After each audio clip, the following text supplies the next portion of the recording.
curious minds, welcome to Nerdy Niche, the place where learning is fun, fast, and a little bit nerdy.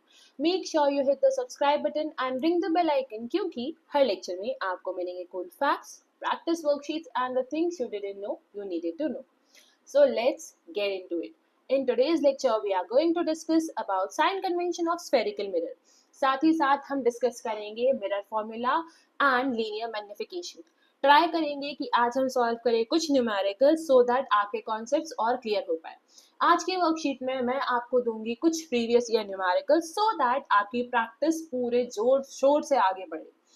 आज सबसे पहले हम start कर रहे हैं स्फेरिकल मिरर में साइन कन्वेंशंस. साइन कन्वेंशन से आप क्या समझते हो? What are sign conventions? सबसे पहले स्फेरिकल मिरर जो होते हैं वो दो तरीके के होते हैं, है ना? करेक्ट. कौन कौन से होते हैं वो दोनों? सबसे पहले होता है एक कॉन्केव, एक होता है कॉन्वेक्स. ड्राइंग के लिए माफ करना है ना. देखिए, तो एक हो गया हमारा कॉन्केव और दूसरा हो गया हमारा कॉन्वेक्स. कॉन्केव में जो हमारे पैरामीटर्स होते हैं, जैसे सेंटर ऑफ कर्वेचर होता है, वो इस तरफ होगा, that is left side. Focal length होगी, वो भी लेफ्ट साइड पर होगी. और यहाँ पर कॉन्वेक्स में जो फोकल लेंथ है वो राइट साइड पर है और सेंटर ऑफ कर्वेचर भी किस तरफ है? राइट साइड पर है. अब साइन कन्वेंशंस हमें हेल्प करते हैं सो दैट हम यूनिवर्सली बिना किसी एरर के हमारे कैलकुलेशंस को कंडक्ट कर पाए. इनके कई सारे एप्लीकेशंस हमने देखे, जैसे डेंटिस्ट यूज करता है या टॉर्च लाइट में यूज होते हैं या रियर व्यू मिरर्स होते हैं. तो इनके जो भी एप्लीकेशंस हैं, इन्हें डिटरमाइन करने के लिए एक प्रॉपर कैलकुलेशन लगती है और उस प्रॉपर कैलकुलेशन को समझने के लिए हमें इन साइन कन्वेंशंस को पढ़ना बहुत जरूरी है. जैसे फर्ज कीजिए हमारे पास कोई ऑब्जेक्ट या इमेज है, ठीक है. ऑब्जेक्ट अगर सीधा है, प्रिंसिपल एक्सिस के ऊपर रखा हुआ है, तो उस समय उसे क्या कहेंगे? पॉजिटिव है. अगर वो नीचे है तो बोलेंगे हम नेगेटिव है. दैट मीन्स यहाँ पर हमें नंबर लाइन के कुछ चीजें फॉलो करनी पड़ेंगी. आपको अगर ये चीज समझ में नहीं आई हो तो एक बार फिर देख लेते हैं, ठीक है. जैसे कि हमारा कोई ऑब्जेक्ट ऐसा रखा हुआ है तो इसकी हाइट को हम पॉजिटिव में देखेंगे, पर अगर वो नीचे की तरफ रखा हुआ है तो उसकी हाइट को हम नेगेटिव देखेंगे. सिमिलरली अगर कोई इमेज सीधी बन रही है तो उसको हम कैसा देखेंगे? पॉजिटिव देखेंगे. और अगर उल्टी बन रही है तो हम उसको कैसा देखेंगे? नेगेटिव देखेंगे. ठीक है. अगर डिस्टेंस हमारे मिरर के किसी लाइक लेफ्ट साइड पर है सारा, तो वो सारी चीजें कैसी होंगी? नेगेटिव होंगी. और अगर पूरी चीजें राइट साइड पर है तो वो सारी चीजें पॉजिटिव होंगी. सिंपल शब्दों में अगर मैं कहूँ तो मेरी नंबर लाइन में जितने रूल्स फॉलो होते हैं उतने ही रूल्स फॉलो यहाँ होंगे. जैसे हाइट अगर नंबर लाइन के ऊपर है तो पॉजिटिव होती है. जैसे एक्स वाई एक्सेस करते हैं ना, तो जैसे मान लीजिए इसको हम अपनी ओरिजिन पॉइंट मान रहे हैं, ठीक है. ये पी पॉइंट जो है इसको हम कैसा पॉइंट मान रहे हैं? हमारा ओरिजिन पॉइंट मान रहे हैं, ठीक है. तो ये ओ पॉइंट है, तो ओ पॉइंट के ऊपर सारी चीजें कैसी होती हैं? पॉजिटिव होती हैं. और नीचे सारी चीजें कैसी होती हैं? नेगेटिव होती हैं. और लेफ्ट साइड पर सारी चीजें कैसी होंगी? नेगेटिव होंगी. और राइट साइड पर सारी चीजें कैसी होंगी? पॉजिटिव होंगी. 3 मेजर पैरामीटर्स होते हैं. एक होता है आपका इमेज डिस्टेंस. कौन सा distance? Image distance. Image distance को हम किससे डिनोट करते हैं? स्मॉल v से. एक होता है आपका ऑब्जेक्ट डिस्टेंस, इसे हम डिनोट करते हैं स्मॉल u से. और एक होती है फोकल लेंथ, यानी फोकस से लेकर प्रिंसिपल तक की लेंथ, ठीक है. इसे हम डिनोट करते हैं f से, स्मॉल f से, ठीक है. तो ये सारी जो डिस्टेंस है, जैसे इमेज डिस्टेंस है, ऑब्जेक्ट डिस्टेंस है, ये हम पोल से कैलकुलेट करेंगे. यानी पोल से अगर बिहाइंड है तो भी हम यहाँ पे कैलकुलेट कर रहे हैं, अगर पोल से सामने है तो भी हम यहाँ कैलकुलेट कर रहे हैं. पोल से ऑब्जेक्ट का जितना डिस्टेंस होगा या पोल से इमेज का जितना डिस्टेंस होगा वो आपका ऑब्जेक्ट डिस्टेंस या इमेज डिस्टेंस कहलाएगा. सिमिलरली पोल से फोकस तक की जो लेंथ होगी उसे हम फोकल लेंथ कहेंगे. Centre of curvature is like half of, ठीक है, हाफ ऑफ फोकल लेंथ, ठीक है. यानी अगर फोकस का 2 गुना कर देंगे तो वो सेंटर ऑफ कर्वेचर बन जाएगा. ये बात भी आपको ध्यान रखनी है. तो इसके अकॉर्डिंग हमारा मिरर फॉर्मूला क्या है? मिरर फॉर्मूला है दैट इज 1 अपॉन f यानी focal length equals to 1 by v यानी इमेज डिस्टेंस प्लस 1/u यानी ऑब्जेक्ट डिस्टेंस। ये आपका क्या है? ये आपका है मिरर फॉर्मूला। क्या है? मिरर फॉर्मूला है। सो आपको ये चीज थोड़ी सी ध्यान में रखनी है।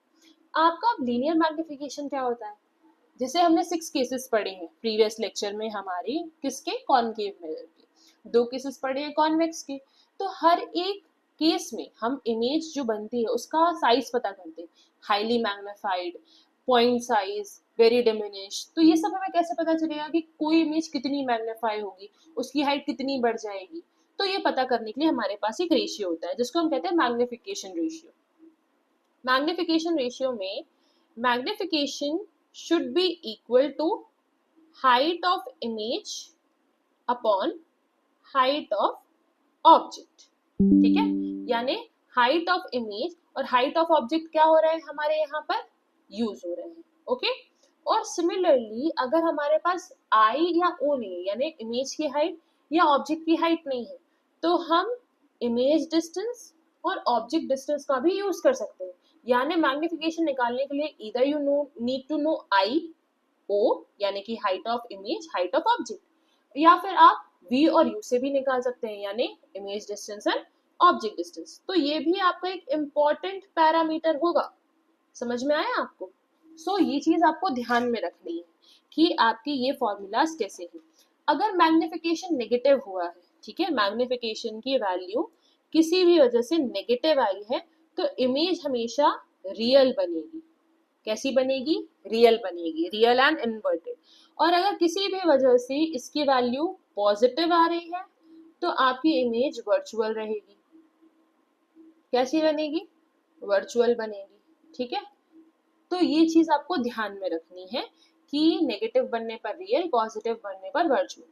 कई बार एग्जाम में क्वेश्चन आता है कि मैग्निफिकेशन इतना हुआ है, अब इमेज का नेचर बताइए। तो रियल एंड वर्चुअल हमें इस वजह से पता होना चाहिए। ठीक है, अब हम देखते हैं कि ये मिरर फॉर्मूला आया कहाँ से। देखिए, बोल सकते हैं कि मैम आपने तो सीधे सीधे धड़ाधड़ लिख दिया कि ये है तुम्हारा क्या फॉर्मूला, पर ये हमें पता कैसे चलेगा कि ये आया कहाँ से? तो चलो ये भी बता देते हैं आपको कि ये आया कहाँ से। सपोज कीजिए ये मेरे पास इमेज है, ठीक है। इस इमेज में आप क्या देख रहे हैं? ये मेरा ऑब्जेक्ट है ए बी, और ये मेरी इमेज है A dash B dash. Centre of curvature, focus इस पॉइंट पर, जहां पर ए से लाइट गई है उस पॉइंट को मैं मान रही हूँ डी, और यहाँ पर जहां लाइट गई है इस पॉइंट को मैं मान रही हूँ ई, से जो सेंटर ऑफ कर्वेचर से निकली है। ठीक है, रे डायग्राम आई होप आपको किसी को प्रॉब्लम नहीं आ रही है। तो जो ए बी की पोजिशन है वो कहाँ पर है हमारे कॉनकेव मिरर पे? ठीक है, सेंटर ऑफ कर्वेचर के बियॉन्ड है, इन्फिनिटी पर नहीं है पर बियॉन्ड है। ठीक है, और इमेज कहाँ बन रही है? सी और एफ के बीच में, as usual with the rule. ठीक है, तब यहाँ पर 2 ट्राइंगल देखने के लिए आपको मिलेंगे। क्या मिलेंगे? 2 ट्राइंगल आपको देखने के लिए मिलेंगे। क्या है वो ट्राइंगल्स? एक ए बी सी दिख रहा है आपको, ए बी और ये सी, है ना? ये आपको देखने के लिए मिल रहा है। इसको अपन ऐसा बना लेते हैं। ठीक है, ये आपको देखने के लिए यहाँ पर मिलेगा। ये ए बी सी मिल रहा है हमें देखने के लिए। और यहाँ पर एक दूसरा ट्राइंगल देखने के लिए मिल रहा है, that is A dash B dash and C. ठीक है, ये ए डैश बी डैश और ये क्या बन रहा है हमारा? सी बन रहा है ना? क्या बन रहा है ये? सी, ए डैश बी डैश सी। ओके, तो अब यहाँ पर हमें ये चीज समझनी है कि ये दोनों ट्राइंगल सिमिलर हो सकते हैं। What is similar? सिमिलर की क्या परिभाषा है? सिमिलर से हम क्या समझते हैं? जैसे मान लीजिए ये 2 ट्राइंगल्स हैं, एक ये ट्राइंगल है, एक ये ट्राइंगल है ना? ये ए, ये बी, ये सी, और ये डी और ई। तो ए बी सी और ए डी ई, इन तीनों के सारे एंगल्स इक्वल है ना? ए इक्वल है, ये डी वाला एंगल और बी वाला एंगल इक्वल है, ई वाला एंगल और सी वाला एंगल इक्वल है। आइसोस्केलर ट्राइंगल है क्योंकि ये, और ये दोनों लाइन पैरेलल है। तो जब कोई भी एंगल सिमिलर होते हैं तो उनके बहुत सारे पैरामीटर्स एक जैसे हो जाते हैं, यानी कि उनके जो साइड्स होंगी उनका रेशियो सेम होगा।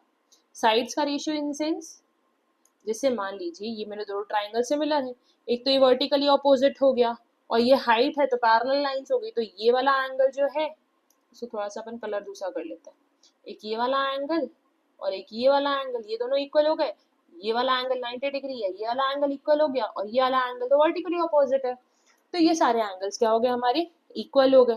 सिमिलरली दूसरे जो ट्राइंगल्स हैं, जैसे मान लीजिए हम एक और ट्राइंगल देखते हैं, जैसे ए बी पी है, ठीक है, ए बी और पी, ये बड़ा वाला ट्राइंगल,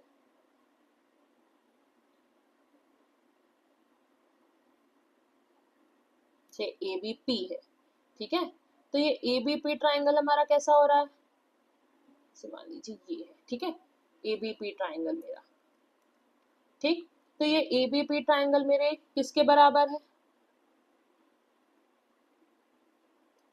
किस एंगल के इक्वल दिख रहा है यहाँ पर, ये सिमिलर दिख रहा है, ए डैश बी डैश और वाई के, ए डैश बी डैश और वाई की, अभी वाई मैं आपको बता दे रही हूँ, ठीक है, ये वाला एंगल इक्वल होगा यहाँ पर इस वाले ट्राइंगल के, इसको थोड़ा सा इरेज कर लेते हैं अपन, है ना, सो दैट आपको इजी पड़ जाएगा देखने के लिए, यहाँ पर कोई डायग्राम छोटा है ना,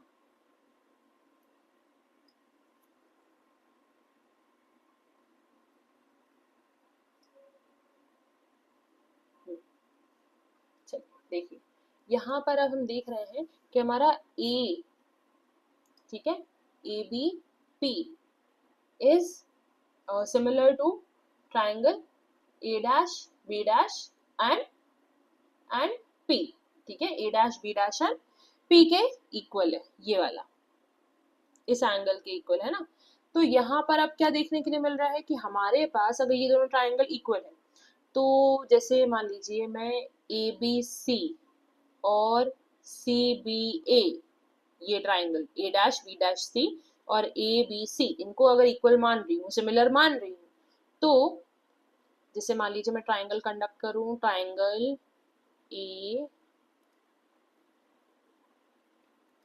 इसको सॉल्व करते चलिए साथ में, ठीक है, triangle A B C and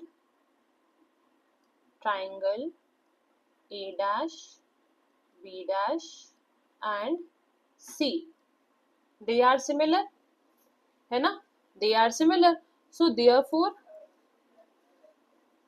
a b by a dash b dash is equals to cb upon c b dash और pb upon p b dash, ठीक है, ये ऐसे इक्वल होंगी सारे डायमेंशन, यानी इनके रेशियो, साइड के रेशियोज क्या होंगे, एक दूसरे के इक्वल होंगे, तो हम इसको पकड़ के चलेंगे, किसको पकड़ के चलेंगे, दैट इज इस वाली चीज को हम पकड़ के चलेंगे, ठीक है, इसको हम पकड़ के चल रहे हैं। नाउ यहाँ पर आपको क्या देखने के लिए मिल रहा है कि ये जो हमारे पास सी बी है, ठीक है, सी बी, इस सी बी को मैं कैसा लिख सकती हूँ, मैं पी बी में से सी पी माइनस कर दूं, यानी C B equals to P B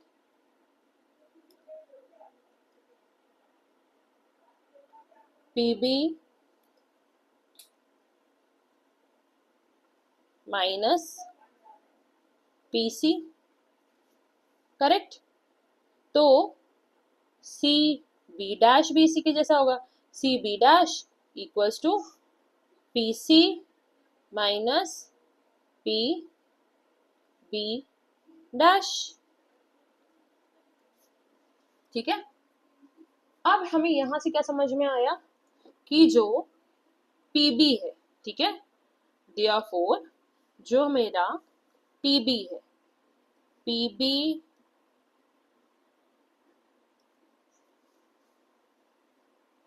minus PC whole upon PC minus P B dash equals to PB upon P B dash, है ना। प्रीवियस इक्वेशन से मैं ऐसा लिख सकती हूँ, है ना। तो ये चीज मेरी आ गई। तो अब यहाँ पर जैसे हम साइन कन्वेंशन लगाएं, साइन कन्वेंशन मैंने जैसे आपको बताए थे। अब यहाँ पर आप देखो पीबी जो है, पीबी किस तरफ है, लेफ्ट साइड पर, तो इसकी डिस्टेंस कैसा होगा, नेगेटिव होगा। और किस चीज का है ये पीबी, पीबी है ऑब्जेक्ट का, ऑब्जेक्ट यानी यू। तो PB equals to minus u, correct. PC equals to minus, PC क्या है, माइनस रेडियस। और पी बी डैश क्या है, माइनस बी, है ना। क्या है ये, माइनस बी है। अब इन्हीं को हम इक्वेशन में रखकर सॉल्व करते हैं, ठीक है। जैसे u है वो ऑब्जेक्ट डिस्टेंस डिनोट कर रहा है, v क्या डिनोट कर रहा है, इमेज डिस्टेंस डिनोट कर रहा है, और r तो रेडियस ऑफ कर्वेचर है ही। तो इसको अपन अब सॉल्व करके देखते हैं। दैट इज, इस चीज को हम रखते हैं हमारा साइड में, ठीक है। किस में रख रहे हैं हम, साइड में रख रहे हैं। ये चीज हमारे लिए क्या हो गई, अलग। अब यहाँ पर हमारा जो फोकस है वो यहाँ पर चीजों को पुट करने में। पीबी की जगह पे क्या रखेंगे, माइनस यू। पीसी की जगह क्या रखेंगे, minus minus r whole upon minus r minus minus v equals to minus u by minus v. Clear. तो अगर इसको सॉल्व किया तो क्या आया, इसको सॉल्व करने पर क्या आया, that is minus u plus r whole upon minus r plus v equals to minus u by minus v. Easy, correct, है ना। अब इन चीजों को अपन क्या करते हैं, क्रॉस मल्टीप्लाई करते हैं, यानी ये ऐसा और ये ऐसा मल्टीप्लाई करते हैं। तो ये मल्टीप्लाई करने के बाद में हमारे पास क्या आया, हमारे पास आया v minus u plus r equals to u minus r plus v, ठीक है। तो हम कह सकते हैं u r plus v r equals to two u v, ठीक है। और अगर बोथ द साइड्स को, अब देखिए हमारे पास इतनी सारी चीजें आ गई, अब हम सारी साइड्स को यू वी आर से डिवाइड कर देते हैं। किससे डिवाइड करेंगे, u v r, divide both sides with u v और r, ठीक है। तो u r by u v r plus v r by u v r equals to 2 u v by u v r। तो यहाँ पर cancelling होगी, u से u cancel, r से r कैंसिल, v से v, r से r, u v cancel. तो अब यहाँ पर हमारा आंसर क्या आया, 1 by v plus 1 by u equals to 2 by r, correct. और 2 बाय r किसके इक्वल है, 2 by r equals to focus, focal length. तो we can say that 1 by v plus 1 by u equals to 1 by focal length, ठीक है। आया समझ में, नहीं आया, ठीक है। ये चीज आपके क्या हो गई, ये आपका बन गया मिरर फॉर्मूला। क्या बना हमारा, मिरर फॉर्मूला बन गया। अब इसी से रिलेटेड हम कुछ न्यूमेरिकल्स को आज करेंगे सॉल्व, ठीक है। हमें सारे न्यूमेरिकल्स को आज थोड़ा सा सॉल्व करने की कोशिश करनी है। सबसे पहला न्यूमेरिकल देखते हैं, चलिए let's get to numeric nerve. An object place 20 centimetre in front of the mirror side, ठीक है। मिरर के सामने 20 सेंटीमीटर पर रखा हुआ है। To form a image at 15 centimetre. Image कहाँ बन रही है? 15 सेंटीमीटर पर। इन फ्रंट ऑफ इट, पहला केस है इन फ्रंट ऑफ इट, दूसरा केस है बिहाइंड इट, बिहाइंड बन रही है उसके पीछे। Find the focal length of the mirror and the kind of mirror in each case. पहले तो फोकल लेंथ निकाल लिया मिरर की, और किस तरह का मतलब मिरर है, ईच केस में हमें ये दोनों चीजों में निकालना है। सबसे पहले हम क्या करते हैं, पहला वाला करते हैं इन फ्रंट ऑफ वाले में, ठीक है। कैसा करेंगे? इन फ्रंट में। ओके, चलिए देखते हैं। सबसे पहली चीज हमें क्या क्या दिया हुआ है? ऑब्जेक्ट डिस्टेंस दिया है। ऑब्जेक्ट डिस्टेंस यानी यू दिया हुआ है। तो हम यहाँ पे पहला बनाते हैं इन फ्रंट ऑफ इट में अगर बन रही है बिहाइंड, ठीक है। Form in front of it, mirror कहाँ, इमेज कहाँ बन रही है? उसके सामने बन रही है। तो पहला हम कॉनकेव ट्राई करते हैं, ठीक है। कोई ऑब्जेक्ट की सेंटर ऑफ कर्वेचर है, ये फोकस है, ठीक है।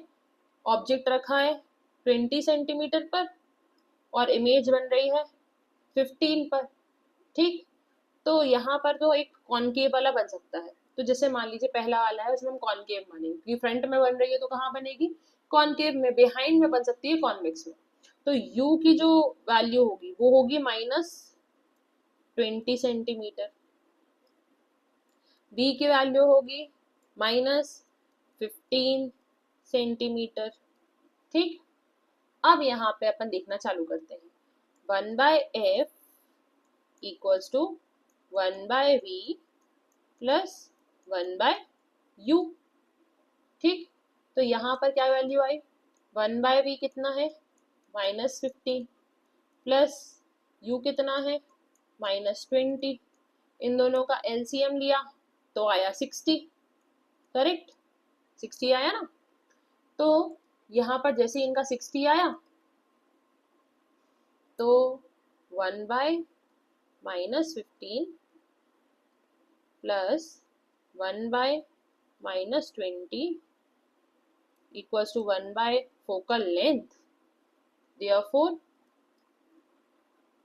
-2 पर चलेगा तो -1/15 प्लस 1/-1/20, दोनों की फोकल लेंथ आई 60।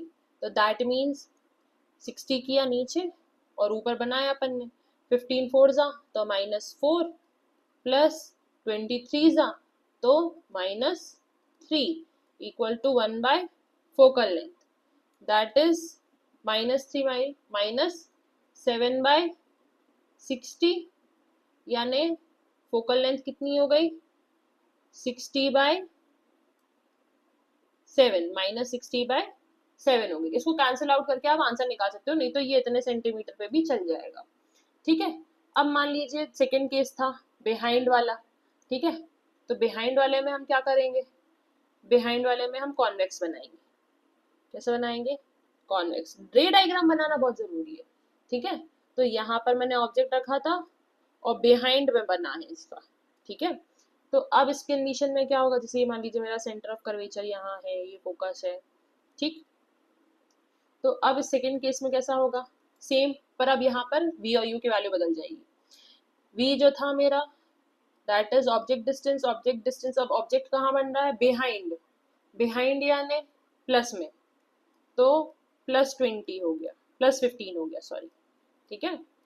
और u कितना हो गया? u तो -20 था ही, तो 1/f equals to 1/v plus 1/u, यानी 1/15 प्लस 1/-20। अगेन सेम चीज, 60 होल अपॉन, यहाँ पर कितना आया? 4 और प्लस -3,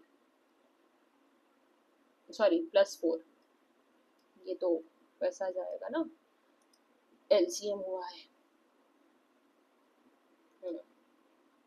दैट विल बी -3 -4 और यहाँ पर आपका जाएगा +3, तो it will be -1/60 equals to 1 upon focal length, that is -60 equals to focal length. यहाँ पर कितनी आई फोकल लेंथ? -60 आई है। ठीक है, तो ये चीज हमको ध्यान में रखनी है कि कहाँ पर आपका कैसा क्वेश्चन आ रहा है।